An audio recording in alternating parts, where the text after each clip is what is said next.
Bonne journée à tous. Aujourd'hui, jeudi le 20 avril de l'an 2023. Donc, ça me fait plaisir d'être présent avec vous ce soir pour la dernière séance et donc la conclusion de ce cours sur la doctrine de Dieu.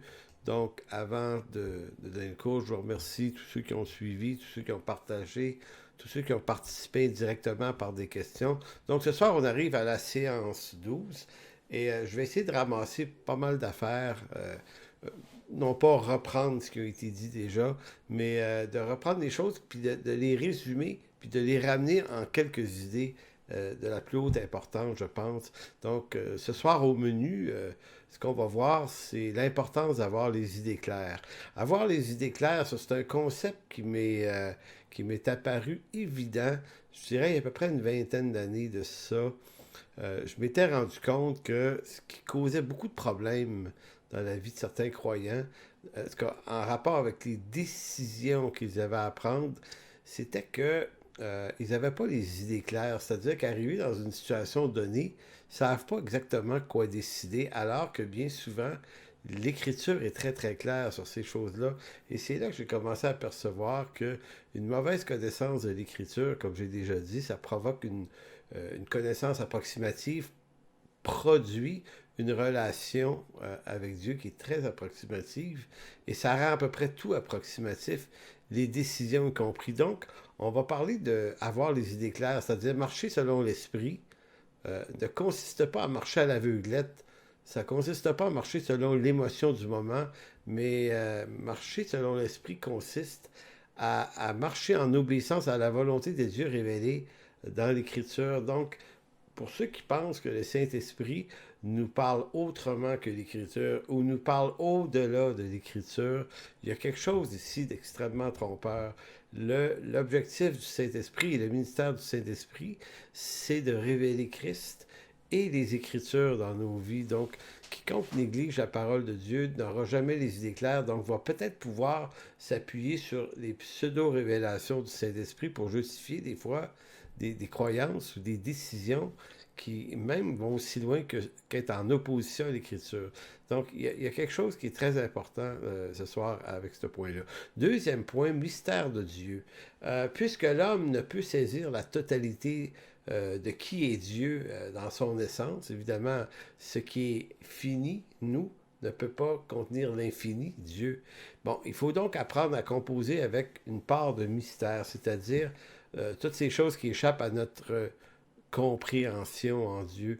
Donc, j'ai trouvé intéressant de parler de ça parce que je vais parler de ce qui est clair, de ce qu'on doit connaître, de ce qui est clairement compréhensible, mais à la fois, c'est un fait qu'il y a dans l'Écriture et dans l'expérience de la vie chrétienne des situations qu'on dirait appartenir au mystère, et je vais essayer de montrer un petit peu qu'est-ce que c'est ça.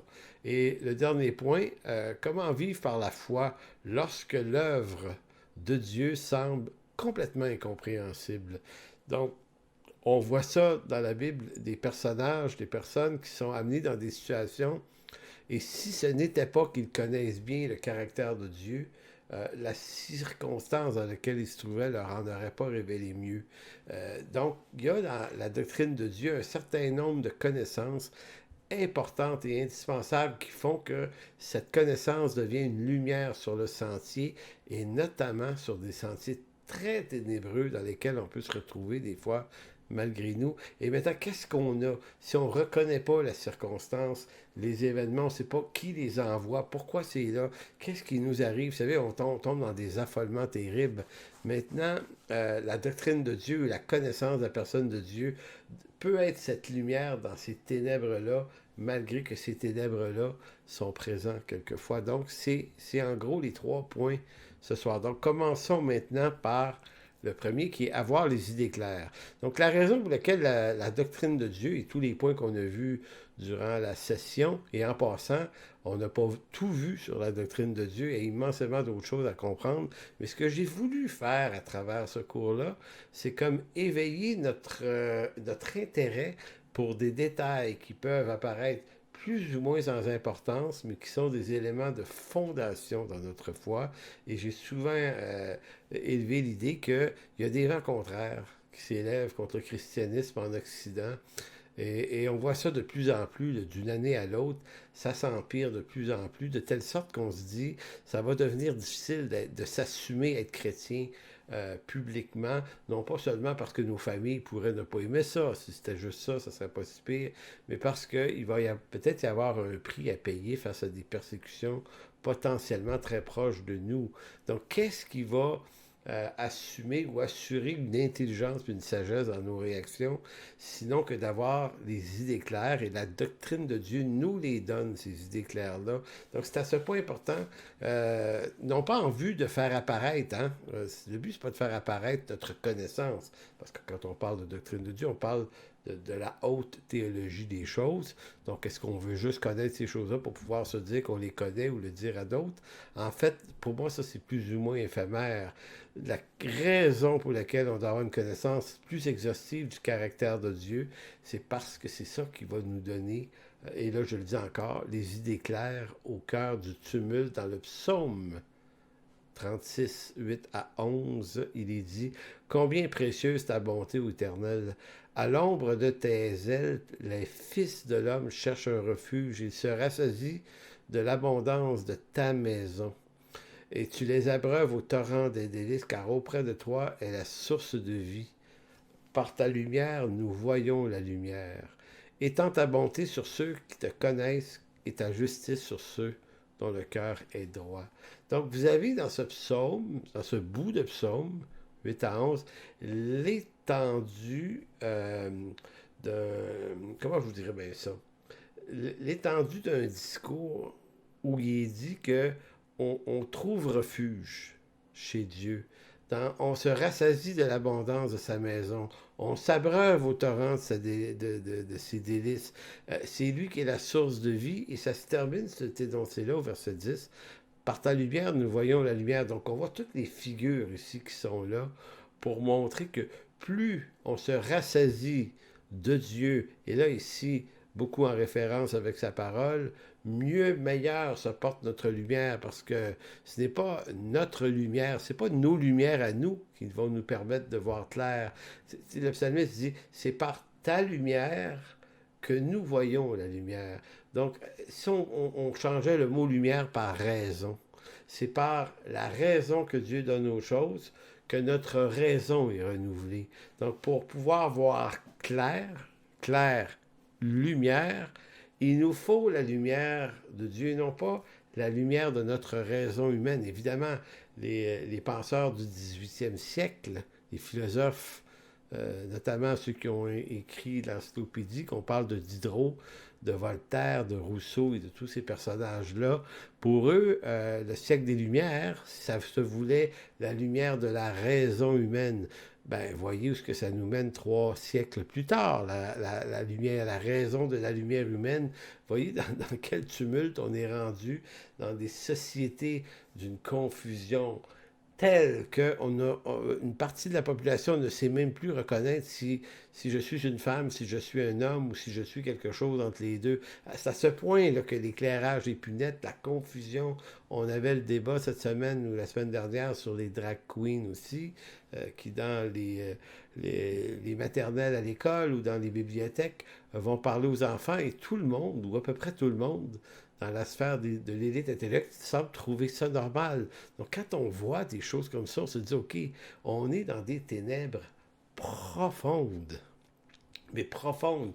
Pourquoi? Parce qu'un jour, on a pensé qu'on pouvait mépriser la lumière de l'Écriture au profit de la raison, qui est la lumière de l'homme, et qu'avec ça, l'homme raisonnablement pourrait s'éclairer. Mais là, on voit que c'est l'échec. C'est l'échec le plus redoutable de l'histoire de l'humanité.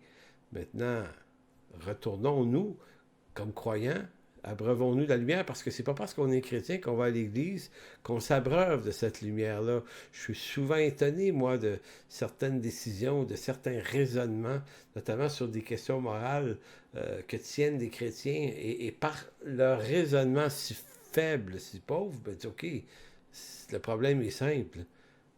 c'est qu'il n'y a juste pas l'Écriture dans sa vie. Donc, on peut passer sa vie à aller à l'église puis chanter cantique avec tout le monde sans pour autant être éclairé de cette parole. Donc, c'est pour ça que le psalmiste nous dit, verset 10, psaume 36, « Par ta lumière, nous voyons la lumière. » Donc, par ta parole, notre intelligence se retrouve ainsi renouvelée. L'idée maintes fois répétée par beaucoup, c'est qu'on doit se mettre à l'écoute de l'esprit. On entend ça beaucoup. Certains vont dire, oui, mais la parole, oui, j'aime beaucoup la parole, mais moi, je suis à l'écoute de l'esprit. Écoutez, moi, je ne suis pas contre ça, là. Je crois vraiment que l'Esprit Saint nous conduit, nous donne un bon discernement. Mais si on utilise la formule de l'Esprit pour contourner la nécessité d'une réflexion théologique solide dans l'Écriture, alors là, moi, je décroche, là.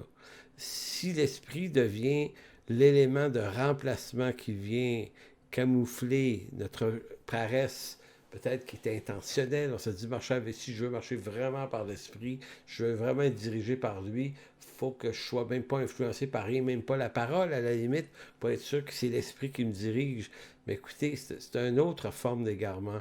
L'Esprit, selon Jésus, dans l'Évangile de Jean 14, 15 et 16, ces chapitres-là où il sont des textes importants sur le ministère de l'Esprit qui vient, va nous rappeler tout ce que Christ nous a enseigné. Donc, il n'y aura pas de contradiction, il y a une complémentarité. La Bible, c'est la parole de Dieu, inspirée par Dieu, donc par le Saint-Esprit. Il n'y a pas d'ajout à faire. Donc, le Saint-Esprit ne peut pas vous conduire dans des mystères nouveaux que l'Écriture ne révèle pas déjà. Donc, c'est absolument important de rester attaché à ça. Quand on dit vouloir suivre l'Esprit, tout en négligeant le conseil de Dieu selon l'Écriture, en réalité, ce qu'on est en train de prouver, c'est qu'on cherche à n'obéir qu'à son propre cœur. Maintenant, c'est pas ça qu'on se dit, mais c'est ça qu'on est en train de faire. L'apôtre Paul disait aux chrétiens de Colosse, Colossiens 2, versets 5 à 7, « Car si je suis absent de corps, je suis avec vous en esprit, voyant avec joie le bon ordre qui règne parmi vous et la fermeté de votre foi en Jésus-Christ. » Ici, on pourrait penser que la foi découle simplement de leur capacité à croire. Tu sais, j'y crois, je me force à y croire, je suis ferme dans ça. Tu sais, le mot stéréoma veut dire une place forte, là. La foi est une place forte en vous. Mais voyez-vous, si on lit le reste, on va comprendre à quoi Paul fait référence. Ainsi donc, comme vous avez reçu le Seigneur Jésus, marchant en lui, comment? Étant enraciné, fondé en lui et affermi par la foi, mais d'après les instructions qui vous ont été données et abondant en actions de grâce. Donc, Paul détache pas la foi de l'instruction. Donc, l'instruction biblique, la saine doctrine, vient renforcer la foi. Donc, et toute la vie de l'esprit se vit à travers cette jonction-là, esprit et parole de Dieu. Donc, l'affermissement de la foi ne se construit pas sur des inspirations ou des émotions soudaines qu'on dirait venir de l'esprit, mais selon une instruction qui relève de la transmission de la doctrine de Christ à travers la transmission apostolique. Maintenant, je vais vous donner un exemple de ce que je veux dire là par avoir les idées claires. L'apôtre Paul, dans 2 Timothée chapitre 2, notamment les versets 3, 4, 5, il va parler du bon soldat qui ne s'encombre pas des choses du monde s'il veut plaire à celui qui l'a enrôlé. Je ne lis pas le texte, mais je veux juste réutiliser le même exemple. Quand on est dans l'armée, et s'il y a des militaires qui m'écoutent, évidemment, vous allez très bien savoir ce que je m'en vais. Un soldat, c'est pas quelqu'un qui s'enrôle à qui on donne un fusil, puis des bottes, puis un kit vert kaki, puis dit, bon, ben ça y est, t'es militaire, mets-toi en rang là. Non, non. On entraîne le soldat sur des mois et des années même. Parce que on veut créer en lui une série de réflexes conditionnés, de telle sorte qu'arriver sur le terrain des opérations militaires, il va savoir quoi faire.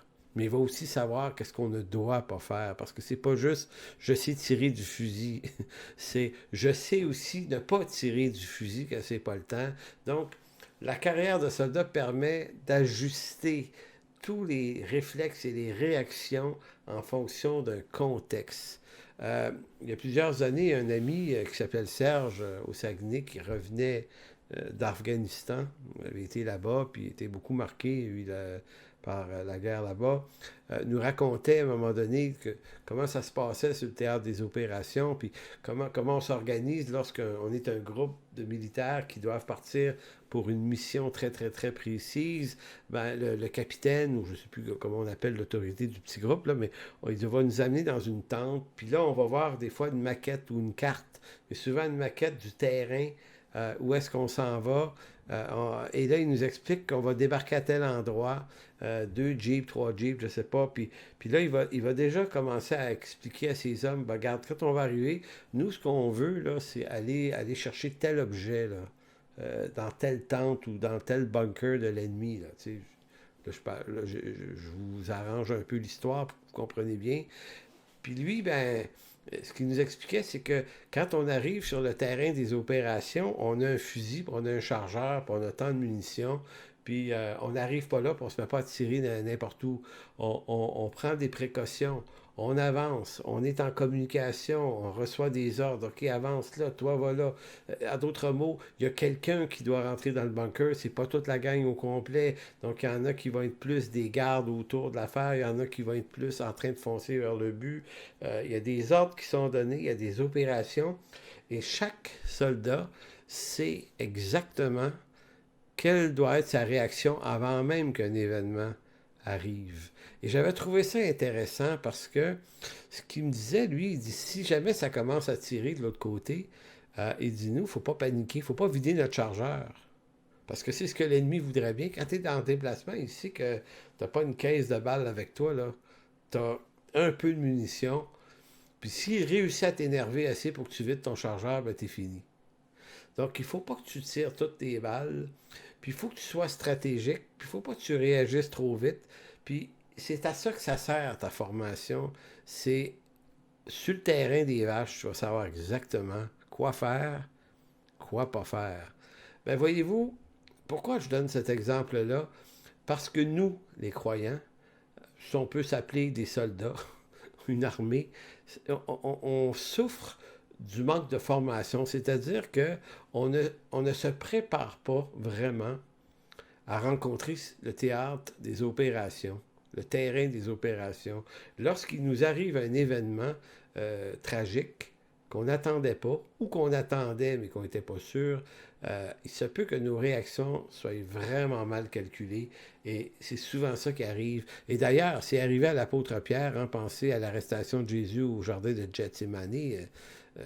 Jésus, pris de panique, coupe avec son épée l'oreille d'un soldat romain. Et là, Jésus lui dit, non, non, Pierre, cache ton âme, serre ton âme, c'est pas avec ça qu'on combat. Mais qu'est-ce que cette réaction de Pierre, sinon que la réaction émotive d'un gars qui est pas prêt à faire face à la situation? De nombreux chrétiens réagissent de la même façon. Lorsqu'ils se retrouvent en situation difficile, ben, leur réaction va être des injures, des colères. Ils vont vider le chargeur de leurs injures et de leur colère. Et moi, j'ai vu ça pendant la pandémie, puis des fois, c'est mon exemple le plus idéal. Vous savez, la pandémie, c'était une drôle d'affaire. T'sais, à question à savoir si à tort ou à raison, la pandémie fut si grave que ça. Est-ce qu'à tort ou à raison, les vaccins ont été si bons que ça? Donc, à tort ou à raison, là, et j'avais cette discussion-là avec deux frères aujourd'hui, les prochains mois, les prochaines années vont nous en dire beaucoup plus long sur le vrai, le faux, puis on va peut-être tomber en bas de nos chaises puis se rendre compte qu'il y avait plus de manipulation ou moins de part et d'autre. Donc, mais le problème, c'est que ça s'appelle un tumulte. Hein? C'est un moment où il manque de clarté, puis c'est difficile de savoir comment réagir. Maintenant, moi, ce que je conseillais aux gens autour de moi, restez calme. Restez calme et raisonnable. On va obéir aux autorités gouvernementales, même si on n'est pas tout à fait certain que les restrictions sont justes, mais on va juste apprendre à faire confiance à Dieu malgré qu'on est sûr de rien. Et la chose qu'on ne fera pas, c'est injurier les personnes en autorité et, et encore moins de mélanger ça avec de la prophétie biblique pour tenter de faire dire quelque chose à cette affaire-là qui était déjà extrêmement confuse. Donc, beaucoup de croyants n'ont pas su garder leur noblesse. Et d'ailleurs, ils sont encore en colère aujourd'hui, puis ça les lâche pas, là, puis ça continue, puis on alimente cette affaire-là. Alors que moi, je dis souvent à des gens, écoute, ton appel puis ta mission, là, c'est pas d'enquêter. Je ne dis pas que c'est pas intéressant de comprendre ce qui s'est passé avec plus d'exactitude, mais si c'est pour allumer ta colère encore aujourd'hui, arrête. Notre mission, c'est l'écriture et c'est la bonne nouvelle au milieu, au milieu d'un monde de confusion. Donc, c'est l'écriture qui doit nourrir la qualité de nos réactions au jour du malheur et non les émotions que suscitent nos états d'âme confuses par la situation confuse. Donc, comme le militaire, il se peut que le briefing qu'il y a eu avant de partir, qu'on ait prévu à peu près comment ça allait se passer, il se peut qu'arriver sur le terrain des opérations, eh bien, ça ne se passe pas tout à fait comme ça. Il y a plein de situations imprévisibles. On n'avait pas calculé telle chose. Maintenant, il est supposé, lui, il est supposé d'être formé pour aussi faire face à des imprévus. Maintenant, le cours que j'ai donné cette session-ci m'est utile à moi en premier, évidemment, mais ça a réellement ce but-là, se donner de la formation, de la compréhension de qui est le Seigneur Jésus-Christ, de telle sorte qu'arriver au cœur des incertitudes tumultueuses, les épaisses ténèbres qui nous entourent des fois et de plus en plus dans le siècle présent, nous soyons capables de rester tranquilles. Sinon, on va avoir des mauvaises réactions et comme on est des croyants, on va vouloir spiritualiser nos mauvaises réactions. Donc, on va donner une teinte biblique à nos réactions mauvaises. On va se trouver des versets pour le dire. Fait qu'on va être capable d'arriver à dire, tu vois là, j'ai pas si mal réagi que ça, c'est de Dieu. Mais souvent, écoutez, là, c'est gros comme 3 autobus que ça va pas. Donc, ce ne sont pas nos humeurs qui doivent trouver des textes bibliques pour les justifier. Ce sont les textes bibliques qui doivent instruire notre cœur pour nous aligner sur les humeurs et les attitudes que Dieu prescrit. Et ça, c'est la foi. Ça demande beaucoup plus de foi parce que cette foi-là nous instruit à renoncer à nos réactions naturelles. Dis non, on va pas là. Tu vas réagir selon ma réaction. C'est comme ça que Jésus a dit à Pierre, Pierre, non, c'est pas une réaction par l'épée là, que je veux. C'est pas ça, Pierre. On n'est plus dans ça, là. Donc, marcher par la foi ne consiste pas à se donner en modèle de résistance, hein, parce que c'est la bravoure que certains recherchent. Moi, j'ai la foi, voyez comment je ne me laisse pas niaiser, comment je ne suis pas naïf, comment j'offre une résistance, comment je suis capable de dénoncer les mensonges. La bravoure de la foi se veut à travers la résistance. La foi, non. La foi n'est jamais aussi claire et aussi vraie et authentique qu'au jour du tumulte ou même quand tout rentre, quand tout saute de tous côtés, mon cœur et mon âme restent dans la foi et la tranquillité. Voyez la médecine que l'apôtre Paul proposait aux chrétiens de Rome, dans Romains 12, 17 à 21, qui dit ceci. Écoutez, puis là, dites pas, ouais, mais c'est pas pour nous autres, c'est pas pareil. Non, c'est pour nous autres, c'est pareil. Romains 12, 17, ne rendez à personne le mal pour le mal. On pourrait arrêter juste ici, puis tout est déjà dit. Mais continuons.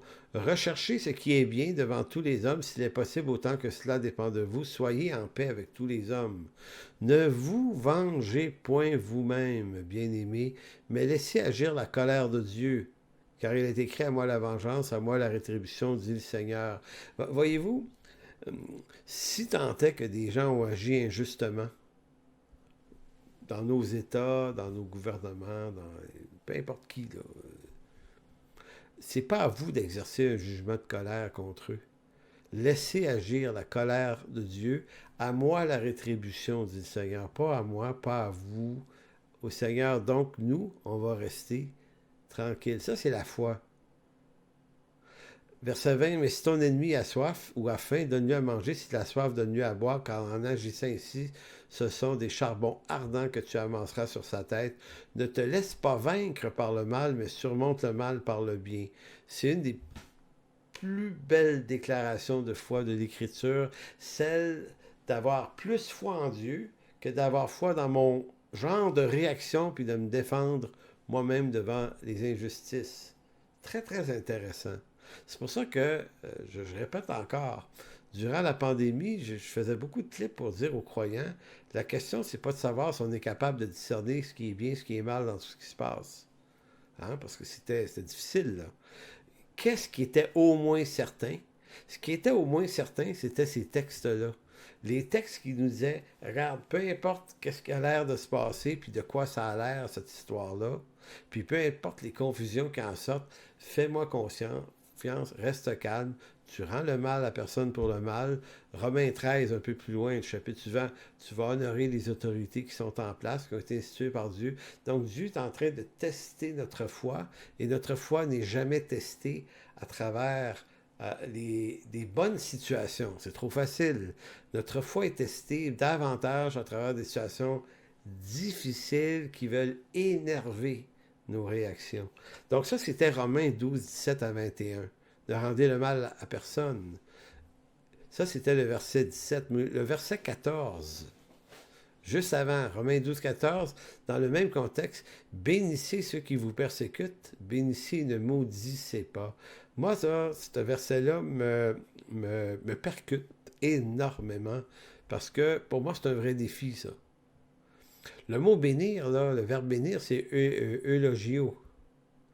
Et en français, on a le mot éloge, qui dit faire l'éloge de quelqu'un qui te persécute, quand même pas rien.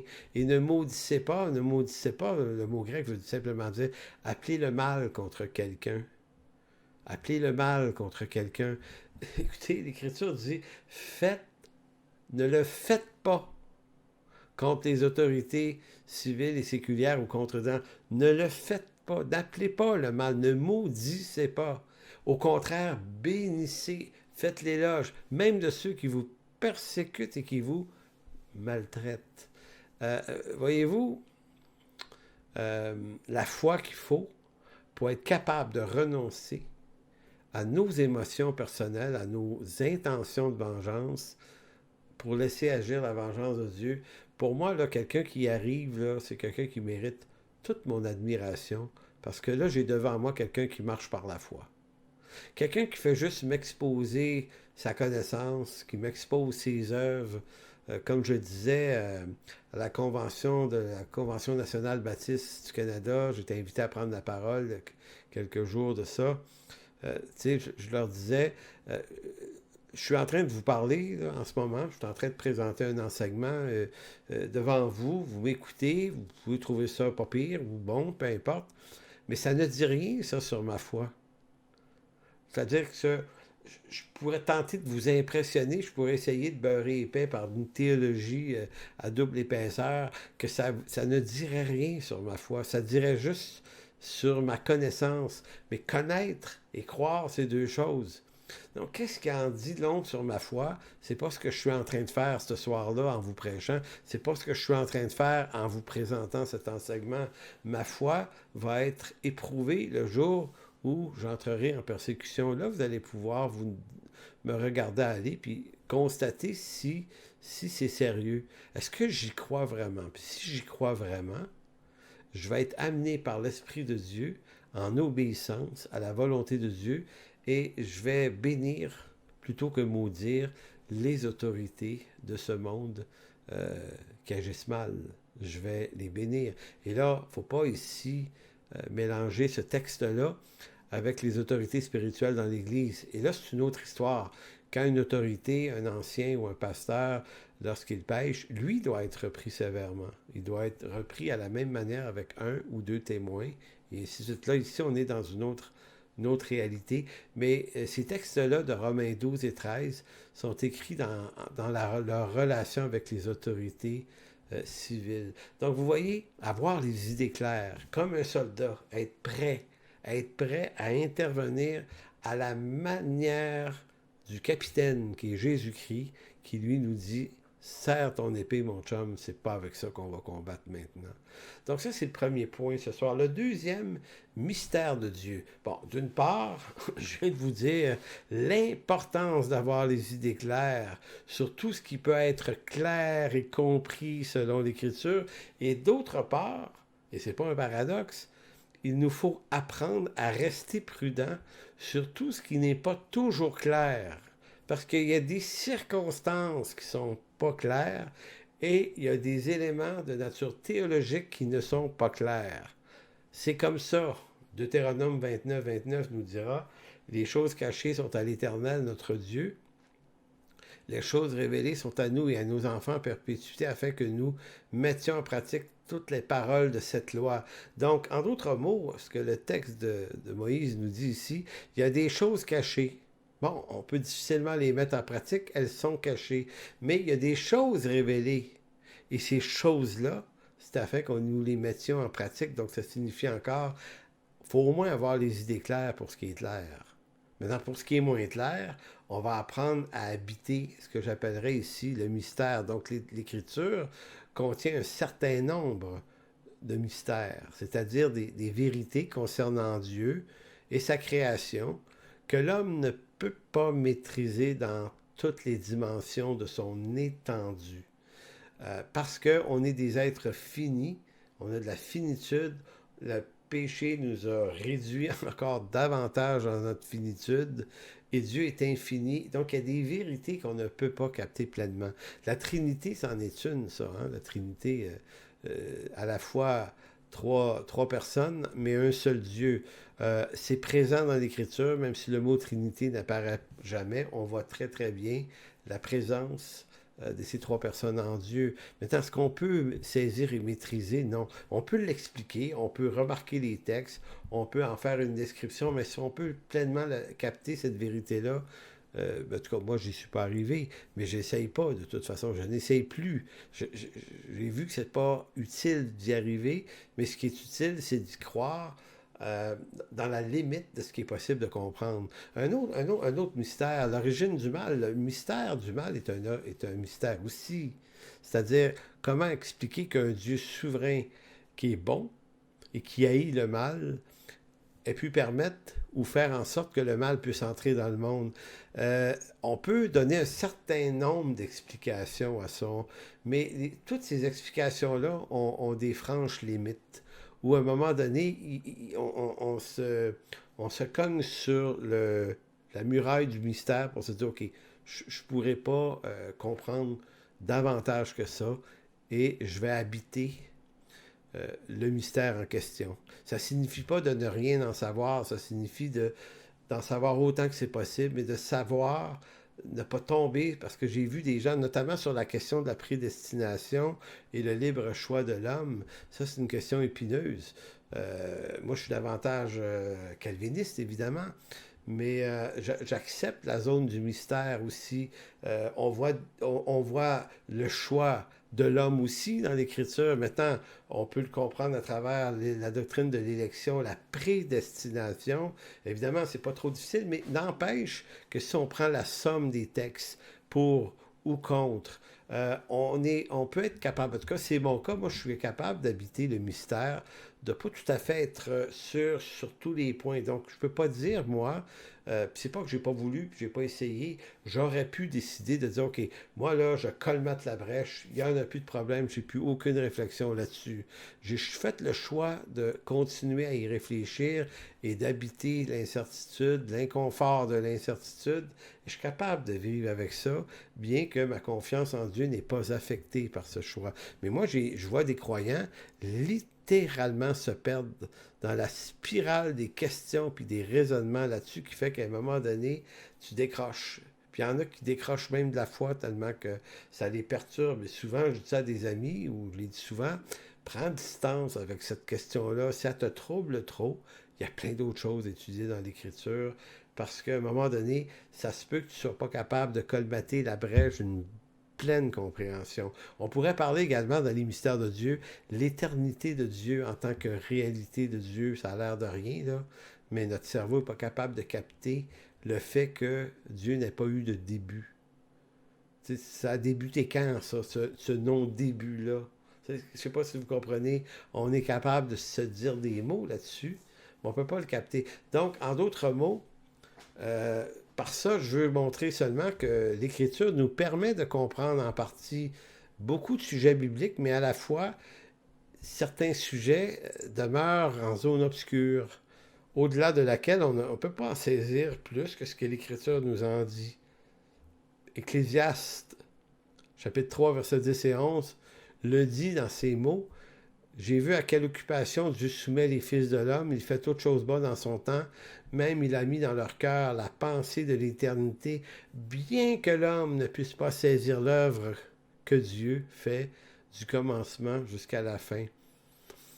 Pour moi, ce texte-là, il y a de l'importance. Il vient conforter mon ignorance sur certains sujets. Il vient me dire, si tu ne peux pas comprendre tout ce que Dieu fait, ben c'est parce que Dieu le veut ainsi. Fait que calme-toi. Au-delà de ce qu'on peut comprendre, on doit apprendre à habiter, comme je dis souvent, c'est ma formule, on doit apprendre à habiter l'inconfort de l'incertitude pour éviter d'entrer dans des tourbillons de recherche excessive qui peut nous faire sombrer dans des obsessions qui, là, ne bâtissent plus la foi, mais la déconstruisent. Il n'est pas toujours simple de bien saisir l'œuvre de Dieu dans la destinée des hommes. La souveraineté de Dieu implique que Dieu n'agit pas de façon à rencontrer notre sens logique. Effectivement, s'il y a quelques doctrines théologiques qui ne nous livrent pas tout ce qu'on aimerait savoir pour colmater toutes les brèches, il y a également des événements qui arrivent qui ne font pas de sens. Donc on se dit, si Dieu est souverain, comment se fait-il qu'il a permis telle et telle situation? Donc Dieu ne s'est jamais engagé à rencontrer notre raison et notre sens logique. Donc il arrive quelquefois où on va être dérouté complètement. Pourquoi Dieu, par exemple, appelle-t-il des malédictions qui atteignent son peuple par des ennemis cruels et non cruels et païens, pour ensuite les en délivrer? Je lisais dernièrement le livre de Jérémie, où il y a beaucoup question de la déportation en Babylone qui s'en vient, que Daniel a vécu d'ailleurs. Et on voit Jérémie prophétiser de la part de Dieu que cette malédiction-là est voulue par Dieu. Donc, pourquoi Dieu permet-il de faire cesser les sacrifices à Jérusalem dans le temple qui sont supposés d'être perpétuels? Donc, les prêtres sacrificateurs, les rois et les gens à Jérusalem refusaient de croire que ça arriverait parce qu'ils disaient, ben non, on n'est pas supposé d'arrêter les sacrifices, Dieu nous a demandé de les continuer. Donc, voyez-vous, il y a des gens qui sont dans un littéralisme, des fois, qui les amène à ne pas être capables de réfléchir sur ce que Dieu fait en ce moment. Donc, si on ne peut pas arrêter les sacrifices perpétuels, ben, ça n'arrivera pas. Dieu ne nous déportera pas. Et pourtant, on a saisi, les armées de Nebuchadnezzar ont saisi les ustensiles du temple, ont amené ça à Babylone. Puis la ville a été dévastée, puis donc, ça prenait des hommes de Dieu extrêmement solides dans l'Écriture pour être capable de dire, OK, même si cette chose-là nous apparaît contraire et illogique à ce qu'on devrait s'attendre de Dieu, on est obligé de reconnaître que si elle arrive, c'est parce que Dieu l'a bien voulu. Donc, Dieu appelle la malédiction, quelquefois, sur son peuple en utilisant des païens pour le faire arriver. Et Dieu fait ces choses encore aujourd'hui. Quelle lecture devons-nous faire devant des circonstances qui nous dépassent et qui appellent une réponse de foi, malgré des apparences qui éveillent notre colère et notre indignation? T'sais, pourquoi Dieu a permis des fois que certains d'entre nous, ça ne m'est pas arrivé à moi, mais des amis proches, de perdre un enfant en jeune âge? Il me semble que ça ne fait pas de sens. Ça ne s'accorde pas avec le bonheur qu'on attendrait de Dieu. Et plein d'affaires de même. Pourquoi on perd un être cher alors qu'on le perd au plus mauvais moment où on pense qu'on en avait besoin? Pourquoi Dieu fait ces choses et les permet? Et il faut reconnaître que si la chose arrive, c'est que Dieu l'a bien voulu. Donc, on ne comprend pas, puis certains rejettent ou en veulent à Dieu parce que ça ne se passe pas comme ils voudraient. Puis des fois, là, je parlais de mort, mais ça peut être des événements qui ne sont pas de la mort, mais qui sont des trucs qui ne devraient pas arriver, selon ce qu'on comprend de l'Écriture, puis qui arrive quand même. C'est là qu'on voit les gens de foi qui sont capables de surfer malgré qu'ils ne comprennent pas ce qui se passe, sont capables de dire, OK, je ne comprends pas ce qui arrive, mais il y a une chose que je sais, par exemple, c'est que le Dieu auquel je crois, lui est fidèle, et si c'est ténébreux, moi, là, en ce moment, ce qui se passe, Pour Dieu, il n'y en a pas de ténèbres. Donc, quelle lecture devons-nous faire devant des circonstances qui nous dépassent et qui appellent néanmoins une réponse de foi? Comment vivre par la foi des mystères, des événements mystérieux que Dieu permet alors que les circonstances qui nous arrivent relèvent de notre parfaite incompréhension? C'est ce qui nous amène dans la troisième et dernière partie de ce cours ce soir. Comment vivre dans les mystères de Dieu? Ici, ce ne sera pas comment vivre les mystères de Dieu au sens des théologies et certaines doctrines qu'on ne comprend pas pleinement, mais aussi au plus sur le plan événementiel, ce qui se passe. Donc, comment marcher par la foi et faire confiance au Seigneur quand ce qui arrive ne semble pas être sous le contrôle de Dieu? Et ça, ça c'est quelque chose. On se dit, Seigneur, il n'est pas supposé d'arriver ça. As-tu perdu le contrôle? Voyez-vous comment le prophète Daniel, qui est mon préféré, je pense, ces temps-ci, a pu rester tranquille dans son esprit lors de la déportation des Juifs à Babylone. Comment cet homme-là a pu persévérer dans la classe et la noblesse qui l'habite, alors qu'arrivé à Jérusalem, comme il fait partie des sages qui résident à Babylone, Nabuchodonosor avait demandé aux satrapes, à ses serviteurs, d'interpeller tous les jeunes gens, les jeunes hommes, d'une grande intelligence de tous les peuples conquis. Il voulait les avoir à sa cour. Et évidemment, Daniel était un des plus prodigieux. Maintenant, Daniel aurait pu dire, moi, je veux rien savoir. C'est un païen. Il a attaqué notre ville, il l'a mis à feu et à sang, il a tué des centaines de milliers de personnes. Moi, là, pensez-vous que je vais m'abaisser, là, à aller servir un gars de même? Pas en tout, il n'en est pas question, tu sais. Moi, je résiste, je suis un résistant. C'est des corrompus, faut les... Non, Daniel n'est pas cette réaction-là. C'est fascinant, là. Écoutez, c'est déroutant. Il n'y a pas cette réaction-là. Lorsque vient le moment de lire les songes, on voit ça dans Daniel chapitre 2, tournez pas là, mais lorsque Nabuchodonosor a un songe, il demande aux astrologues du royaume de lui interpréter le songe. Évidemment, chacun lui dit, oui, mais au roi, dis-nous le songe et nous te livrerons l'interprétation. Et lui, qui n'est pas bête du tout, se dit, non, non, vous êtes des charlatans. Donc moi, je veux avoir affaire à quelqu'un qui est vraiment, vraiment animé des esprits des dieux et qui est capable à qui Dieu va révéler le songe et son interprétation. On trouve personne, tout le monde est condamné à mort. Daniel se lève, se dit, moi je sers le Dieu qui peut me donner cette capacité-là. Donc il dit au roi, donne-moi le temps d'aller voir mon Dieu, je vais essayer de voir c'est quoi le songe, puis je te reviens avec une interprétation. Écoutez, c'est quelque chose cette affaire-là. Et quand Daniel revient, le fait qu'il ait pu donner le songe et son interprétation, Daniel va avoir sauvé la vie de tous les imposteurs et les astrologues du royaume. Il y a quelque chose de rédempteur dans son attitude. Il y a quelque chose qui est du domaine de la bienveillance, même envers ses ennemis. Déjà, il va bénir et non maudire. C'est ça qu'il va faire. Donc, si vous voulez savoir ce que voulait dire Daniel, Romains 12, 14, qui disait « Bénissez ceux qui vous persécutent, bénissez et ne maudissez pas ». Si vous voulez comprendre ce que ça veut dire, allez lire tout le livre de Daniel et vous allez voir l'exemple, l'opération de ce que c'est ça dans la vie d'un homme. L'exemple de Daniel est sans doute le plus pertinent de toute l'Écriture, car nous voyons en lui un modèle de foi, de noblesse et d'élégance dans ses réactions face à des rois extrêmement corrompus, mais très corrompus. Écoutez, quand on parle de Darius au chapitre 6, qui couchait continuellement avec de nombreuses concubines différentes à chaque nuit, on n'avait pas affaire à un prince moral ici. Et pourtant, Daniel gardait envers lui toute la dignité en l'appelant « Ô roi, vis éternellement ». Et même si Daniel ne saisit pas, lui, pleinement, pourquoi? Hein? Pourquoi je suis ici, moi, en Babylonie? Pourquoi on est là? Pourquoi le massacre à Jérusalem? Qu'est-ce qui se passe? Donc, si Daniel ne saisit pas pleinement pourquoi il se retrouve coincé dans des temples et des châteaux de païens à Babylone, il y a une chose que Daniel sait, c'est qu'il sait que son Dieu est souverain. En fait, Daniel, même si Daniel ne comprend pas la circonstance, Daniel connaît qui est Dieu et parce qu'il connaît le caractère de Dieu, il est capable de se faire une lumière dans les ténèbres qui sont là. Daniel 2, 19,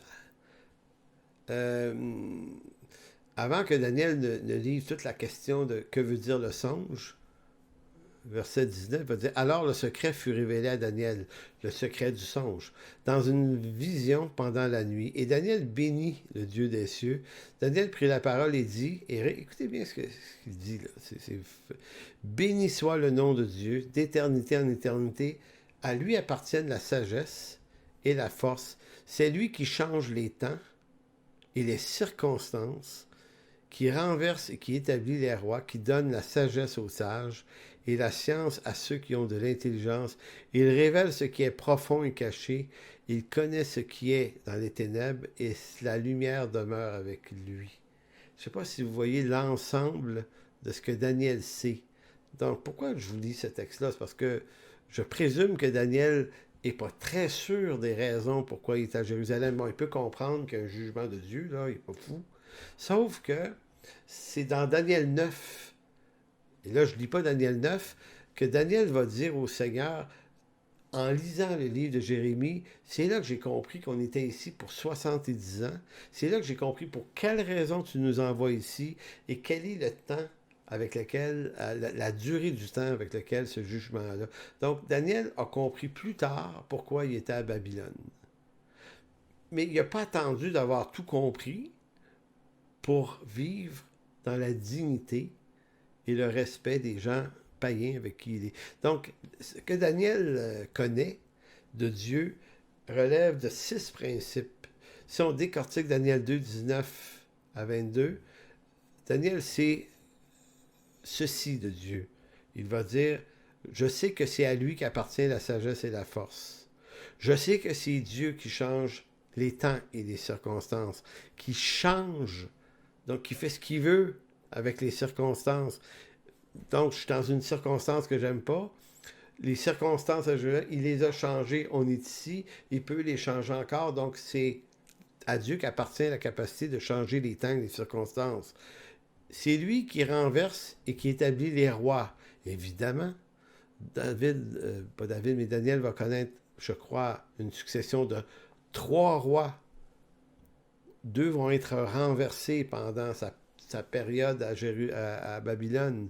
Donc, c'est lui qui renverse et qui établit les rois. Pour nous, les présidents, les premiers ministres, et ainsi de suite. C'est pour ça que quand Trump a perdu les élections, il fallait se calmer. C'est Dieu qui élève, c'est Dieu qui rabaisse. L'autre point que Daniel comprenait, d'après ce texte, c'est Dieu qui donne la sagesse aux sages et la science à ceux qui ont de l'intelligence. Autre chose, c'est lui qui révèle ce qui est profond et caché. Et dernier point, c'est lui qui connaît ce qui est dans les ténèbres et la lumière demeure avec lui. Donc, Daniel, je répète ça au risque d'avoir l'air d'exagérer, Daniel ne sait peut-être pas exactement pourquoi il se trouve à Babylone, mais il sait qui est celui qui a voulu que ça arrive. C'est ce Dieu à qui appartient toutes ces choses. Donc, Daniel ne sait peut-être pas pourquoi Dieu permet qu'il soit coincé à Babylone à servir des rois païens et cruels, mais il connaît son Dieu et malgré la confusion du moment, il a les idées claires. Donc vous voyez, quand tout à l'heure on a commencé sur cette idée à avoir les idées claires, si Daniel avait ignoré ces 6 principes, il n'aurait pas eu les réactions de noblesse et de qualité qu'il a eues avec ces hommes-là. Mais parce qu'il savait déjà comment réagir, ben, il a eu les idées claires et il a pris les bonnes décisions. Non seulement Daniel sait que son Dieu est souverain, qu'il élève et qu'il renverse les rois, qu'il change les temps et les circonstances, mais qui plus est, le témoignage qu'il est de la richesse spirituelle va tellement impressionner Nebuchadnezzar que Nebuchadnezzar va être amené à connaître, lui, le Dieu des cieux. Dans Daniel 4, si vous allez dans Daniel 4, Daniel 4, verset 19. C'est que Nabuchodonosor a un nouveau songe, encore une fois, que Daniel va encore lui interpréter. Or, le but du songe, dans ce cas-ci, c'est d'humilier la grandeur du roi Nabuchodonosor, qui de plus en plus se glorifiait un peu trop de la beauté, de la grandeur, de sa splendeur. Donc, il était en train de devenir orgueilleux. Il y a un autre songe. Donc, le verset 19, alors Daniel, nommé Beltshazar, fut appelé pour interpréter le songe. Maintenant qu'il connaît le songe, il est écrit, il fut un moment stupéfait et ses pensées se troublaient. Le roi reprit, il dit, Beltshazar, que le songe et l'explication ne te troublent point. Et Beltshazar répondit, écoutez bien la phrase remplie de noblesse et de respect. Beltshazar répondit, mon Seigneur, que le songe soit pour tes ennemis et son explication pour tes adversaires. C'est incroyable. Daniel sait que le songe s'adresse au roi, mais il y a cette espèce de noblesse devant le roi pour dire, j'espère que c'est pour tes ennemis. J'aimerais que ça soit pour tes adversaires, ce songe. Mais voici, l'arbre que tu as vu et qui était devenu grand et fort, dont la cime s'élevait jusqu'aux cieux et qu'on voyait de tous les points de la terre. Bon, puis là, après ça, il va y expliquer des choses sur qu'est-ce qui est l'arbre. Et là, je vous passe des descriptions des versets 21 à 32, pour ne pas tout vous lire le texte. Et rebondissons au verset 33 du même chapitre 4. Verset 33, au même instant, la parole s'accomplit. Nabuchodonosor, en fait, ce qui était prophétisé de lui dans ce songe-là, c'est qu'il allait tomber pour un certain temps. Donc, au même instant, la parole s'accomplit sur Nabuchodonosor. Il fut chassé du milieu des hommes. Il mangea de l'herbe comme les bœufs. Son corps fut trempé dans la rosée du ciel jusqu'à ses cheveux crus comme des plumes, les plumes des aigles, et ses ongles comme ceux des oiseaux. Après le temps marqué, moi, Nabuchodonosor, écoutez bien, je levai les yeux vers le ciel, et la raison me revint. Je bénis le Très-Haut, j'ai loué et glorifié celui qui vit éternellement, celui dont la domination est une domination éternelle et dont le règne subsiste de génération en génération. Tous les habitants de la terre ne sont à ses yeux que néant. Il agit comme il lui plaît avec l'armée des cieux et les habitants de la terre. Il n'y a personne qui résiste à sa main et qui lui dise « Que fais-tu » C'est intéressant parce que l'espèce de présence de Daniel, la présence sage de Daniel auprès du roi, va conduire le roi à une connaissance de Dieu. Je ne sais pas ce que ça veut dire sur le plan de l'élection, j'en sais rien, mais ce que je veux dire, c'est que Daniel a fait une sacrée belle job, un témoin fidèle.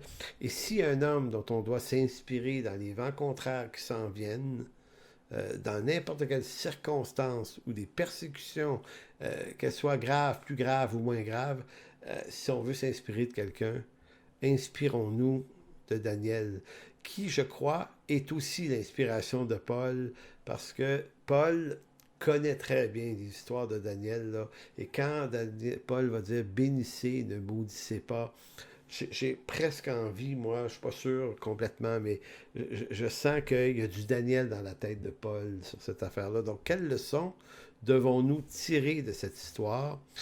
Ben, c'est que même si tout ce qui se produit autour de nous échappe complètement à notre contrôle, échappe complètement à notre compréhension, même si Dieu ne semble plus en contrôle de toutes ces choses qui arrivent, ce qui doit rester clair dans notre cœur et notre esprit, c'est que Dieu demeure souverain tout le temps. Donc, on ne voit pas pourquoi ni comment les choses arrivent, ni vers quoi elles culmineront, mais on peut au moins avoir cette lumière. Dieu souverain, je reste tranquille. Conclusion, j'ai donné ce cours à la doctrine de Dieu dans le but d'ouvrir une réflexion biblique sur la grandeur de Dieu ou du Dieu que nous servons en vue de se préparer bibliquement à faire face au vent contraire qui se lève contre l'Église et la foi chrétienne en Occident. Je n'ai pas donné de conseils sur comment résister, parce que l'Écriture n'en donne pas.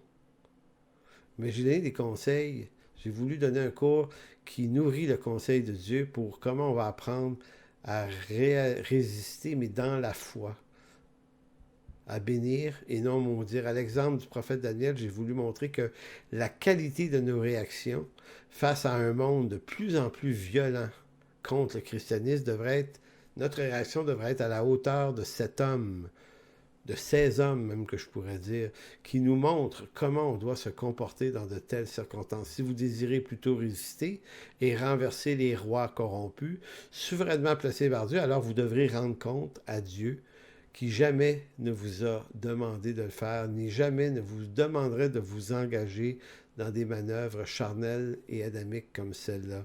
L'apôtre Pierre avait clairement pris position sur cette affaire en disant « Honorez tout le monde, aimez les frères, craignez Dieu et honorez le roi. » 1 Pierre 2,17.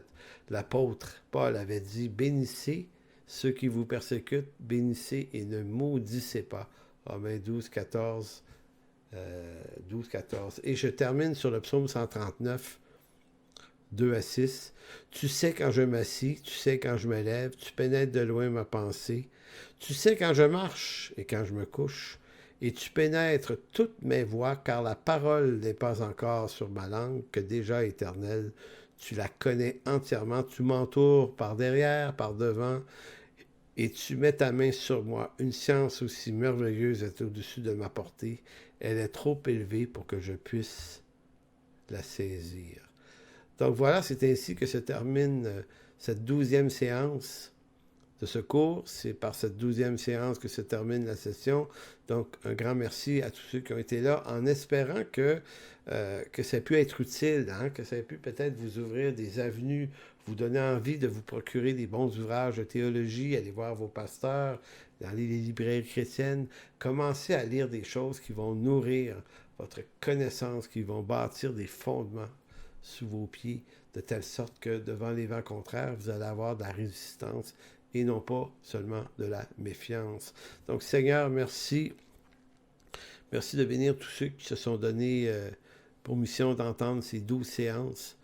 Merci que tu puisses, par cette parole qui est ta parole, et par ton esprit, agir dans les cœurs, agir de telle façon qu'on puisse grandir tous dans la foi pour faire face à ces années peut-être difficiles qui s'en viennent. Parce que Seigneur, tu es un Dieu souverain et gracieux et bon. Et Seigneur, si tu nous accompagnes dans l'abondance quelquefois, dans la liberté, dans les avantages d'un monde qui pouvait nous donner tous les avantages qu'on pouvait apprécier, tu es aussi Dieu quand tu permets des moments moins évidents, plus difficiles. Tu ne changes pas, Seigneur. Et ça, Seigneur, c'est notre plus grand confort, c'est notre plus grande certitude, c'est notre plus grand repos. Alors, merci dans ton précieux nom, Jésus. Amen. Bon, bonne soirée à tous. Au plaisir de se revoir sans doute en septembre prochain avec un autre cours. Je n'ai pas encore d'idée. Si vous avez des suggestions, envoyez-moi ça. Sinon, on va réfléchir, on va prier là-dessus d'ici là. Bye bye.